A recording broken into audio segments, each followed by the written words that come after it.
Greetings from just outside Coventry in the UK. I have 32 solar panels spread across all aspects of my roof. Today we're going to have a look at how they performed across the month of August. 2025 so far has been a great year for solar. We have exceeded both our installer and independent targets in every month so far, with the exception of February. Can August keep that trend going? Stick with me for all the analysis.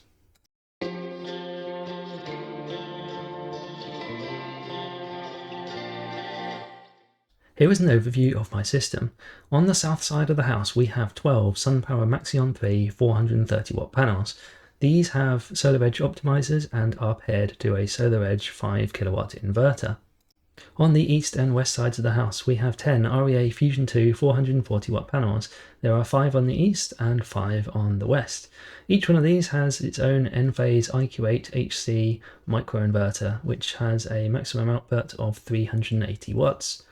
And the most recent addition, which went online at the end of spring, is another 10 REA Fusion 2 panels, this time 450 watt. There are 4 on the south side of the garage, 4 on the north side of the garage, and 2 on the north side of the house. Once again, these are accompanied by Enphase IQ8 HC microinverters. Finally, for storage, we have 2 of the second generation Tesla Powerwalls. In total, that gives us 27 kilowatt hours of total capacity and 10 kilowatt hours of continuous output. Let's get into some numbers. Our 5 kilowatt south facing array produced 650 kilowatt hours in the month of August. Like last month, it was a bit split in terms of weather.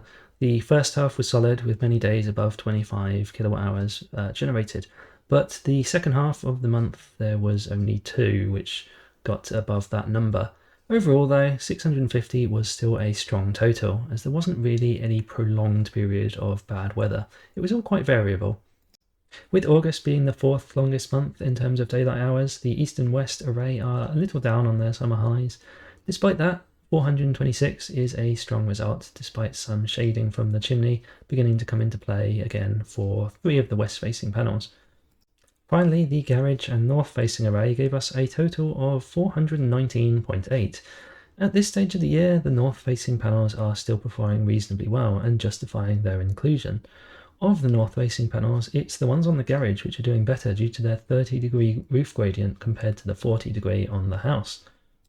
In terms of generation proportion across the month of August, the south-facing side did 43% of the total generation. The garage and north-facing side was very evenly matched once again, just like last month, with the east and west side at 28 and 29% apiece.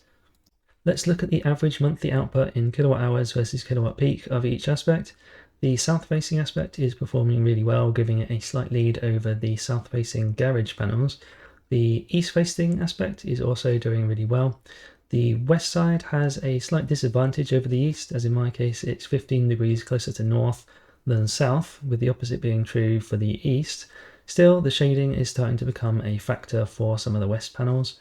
And finally, the north-facing garage panels are outperforming the ones on the house. When we break this down on a per-panel basis, we can see the south-facing panels in green are highly consistent as expected.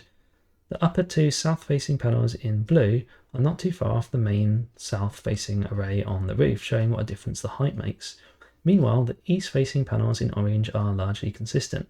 For the west-facing panels in purple, shading really hurts one in particular, bringing it in line with the north garage level of output. Again, on the north garage there is a clear split between the upper 2 and the lower 2. The most effective day for generation on the south-facing system was August the 8th, which produced 35 kilowatt hours. While it wasn't a perfect bell curve, it was reasonably close, with only a few minor clouds materializing. The peak on this day was only 4.45 kilowatts, largely due to warm temperatures. For the east and west-facing system, the highest generation day was also achieved on August the 8th, with a result of 22.11 kilowatt hours. You'll notice that on the east-facing side, typically most of the panels produced around 2.5 kilowatt hours each.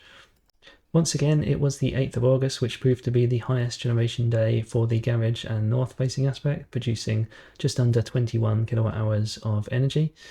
And each of the south-facing panels there actually produced very close to 3 kilowatt hours each. The lowest generation day gave us a total of 23.2 kilowatt hours, with just over 8.5 coming from the south-facing side, nearly 7 coming from the east and west, and just over 7.5 coming from the garage and north-facing aspects. This was on the 16th of August, which was a dark and wet day. You'll notice that across every panel it's largely very uniform. However, one observation which can be made is the north-facing house panels actually produce more than all of the east and west-facing panels. If you have been enjoying this video so far, please give me a like. It really helps promote my channel so more people can enjoy my content. Also, let me know, what were your highest and lowest generation days of this month, and how did August compare to targets? On the topic of targets, our south-facing system was 46 kilowatt hours up on its PV watts targets, and even more above the installer target. Confirmation it's been a good month. Looking at the graph, one trend stands out. We seem to have outperformed our 2024 total, represented by the light green line, by a similar amount for the last 3 months now. I hope that trend doesn't continue to September though, because that was a highly disappointing month last year. The east and west aspects also outperformed the PV watts targets by a similar margin, this time 48 kilowatt hours. Looking at the graph, that rounds off an extremely competitive summer, putting us a long way ahead of the annual estimated output for this time of year. Sadly, there's no previous data to compare it to until November due to the age of this particular system. Finally, the garage and north-facing panels were even further over their targets, exceeding them by just over 60. It's a month the PV watts targets were above the installer targets, so to outperform them by that margin is impressive. Looking at the graph, this system has massively outperformed all targets in every month since its installation. It'll be really interesting to see how this develops through the autumn. This leads us to look at the combined total, with all 3 systems added together achieving just shy of 1.5 megawatt hours. Although it didn't feel like a standout month, particularly compared to the spring months which had weeks of endless sunshine, it's been one of consistency, with no prolonged periods of bad weather either. That's what's giving us a strong total here. On to our import and export totals. It felt like we imported more than July, but actually it was only about 20 kilowatt hours more. We still exported just shy of 1.2 megawatt hours, which gives us a net grid usage of 787.5 exported. The Tesla Powerwall calculates that we achieved a saving of £244 in the month of August, with the highest being on the 8th of the month, where we have saved around £12 in that particular day. Our peak import was less than a single unit, meaning very little cost was attributed to that. The bulk of our costs come from our off-peak import, which is £34.26. We also have a standing charge for a 31-day month, which would add up to £16.07. On the export side, we would be gaining £178.70, which gives us a total bill of £128.17 in our favour. Consider subscribing if you are interested to see how our system continues to perform throughout the rest of the year. Check out my referral links if you are interested in your own solar installation or expansion.